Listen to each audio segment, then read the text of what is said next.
Hello बच्चों, let's read this question. Choose the diagram according to P and Q.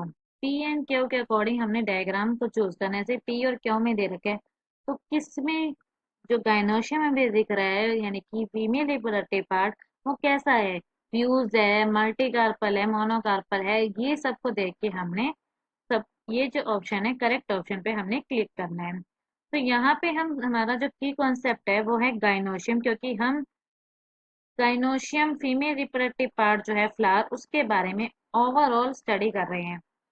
तो gynoecium female reproductive part होता है जो flower का, female reproductive part of flower. अब हम देखते हैं कि गाइनोशियम में क्या क्या चीजें होती हैं। तो गाइनोशियम में अगर सिंगल पिस्टिल होएगी, तो पिस्टिल के बेस पर इसे दो पार्ट में बोला गया है। इसके दो टर्म्स आते हैं पिस्टिल के बेस पर। अगर पिस्टिल सिंगल है, सिर्फ एक ही पिस्टिल है, या फिर more than the one pistil है, अगर एक से ज्यादा पिस्टिल है या फिर एक ही पिस्टिल है, तो कैसे हम इनको डिफरेंशिएट करेंगे? तो अगर हमारे पास इसमें सिंगल पिस्टिल है तो उसे हम कह देते हैं मोनोकार्पलरी, मोनोकार्पलरी। और अगर कहीं ज्यादा है तो वो हो जाएगी मल्टी कार्पलरी। तो यहाँ पे हम देखें कि कई सारी हमें पिस्टिल लग रही है, ठीक है। दूसरी टर्म्स जो आ जाती हैं, अब ये पिस्टिल कैसी है? अगर ये पिस्टिल फ्यूज्ड है, मल्टीपल हैं और वो फ्यूज्ड है एक दूसरे के साथ, तो वहां पे आ जाता है सिन कार्पस वर्ड। और अगर वो फ्री हैं, तो वहां पे आ जाता है हमारे पास एपोकार्पस। तो सिन कार्पस, एपोकार्पस, मोनोकार्पलरी, और हमारे पास कौन सी हो जाएगी?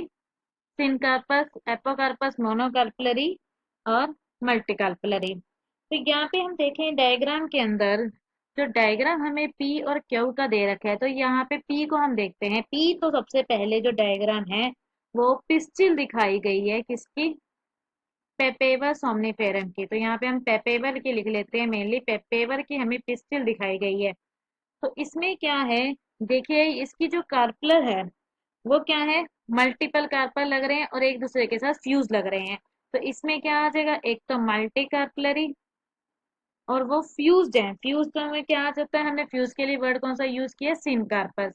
तो multicarpellary and syncarpous. दूसरी टर्म्स अगर हम दूसरे वाले डायग्राम में देखते हैं, यानी कि क्यू वाले डायग्राम में, तो क्यू वाले डायग्राम में देखिए इसमें क्या है कि हमारे पास कई सारे कार्पल लग रहे हैं और ये फ्री लग रहे हैं। तो यहाँ पे भी मल्टी कार्पलरी कंडीशन हो गई, और यहाँ पे क्या है? मेनली ये फ्री है। तो फ्री है तो इसीलिए हम इसके लिए क्या वर्ड यूज कर रहे हैं? एपोकार्पस।